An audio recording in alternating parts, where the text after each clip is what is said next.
Hello. ഇപ്പം ഇന്ന് പോണത് കുംഭമേളയ്ക്കാണ്. ഞങ്ങളുടെ നാട്ടിൽ ഇത്രയും വലിയൊരു പരിപാടി എന്നിട്ട് നമ്മൾ കാണാൻ പോയില്ലെങ്കിൽ മോശമല്ലേ.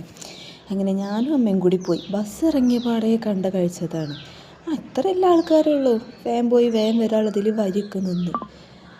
പിന്നെ അങ്ങോട്ട് എൻ്റെ പൊന്നു തമ്പുരാനെ, ഇവിടെ എത്തിയപ്പോൾ വെയിൽ കാരണം കണ്ണും കണ്ടുകൂടാ ചെവിയും കേട്ടുകൂടാ. ആ അവസ്ഥയാണായിരുന്നു. പൊരി വെയിൽ. എവിടെ നോക്കിയാലും വരില്ലാത്തൊരു സ്ഥലമില്ല. പോയി പെട്ട് എന്നുള്ള അവസ്ഥ. എവിടെ ഞങ്ങൾ കാണുന്ന വരിയിലൊക്കെ കയറിക്കും. എന്തിനുള്ള വരിയാണെന്നൊന്നും അറിയില്ല. പിന്നെ ഓരോരുത്തരോട് ചോദിക്കുമ്പോൾ അത് അതിനുള്ള വരി, അത് ഇതിനുള്ള വരി എന്ന് പറയുമ്പോൾ മെല്ലെ മെല്ലെ ഓരോ വരി നിറഞ്ഞു. അപ്പോൾ ഇതാണ് മറ്റേ ആരതിയൊക്കെ നടക്കുന്ന സ്ഥലം. പിന്നെ അവിടെ നിന്നൊരു തണ്ണിമത്തൻ വെള്ളം കുടിച്ച്. അന്നത്തെ അത്രയും ടേസ്റ്റുള്ളൊരു വെള്ളം ഞാൻ അതുവരെ കുടിച്ചിട്ടുണ്ടോ എന്ന് പോലും അറിയില്ല. പിന്നെ ഒരു 1.5 മണിക്കൂർ വരുന്നിട്ടാണ് അവിടുന്ന് പുറത്തിറങ്ങി സബ്വേ കയറി നല്ലൊരു മീൽസ് ചോറും കഴിച്ച് വീട്ടിൽ പോയി സുഖമായിട്ട് ഉറങ്ങി.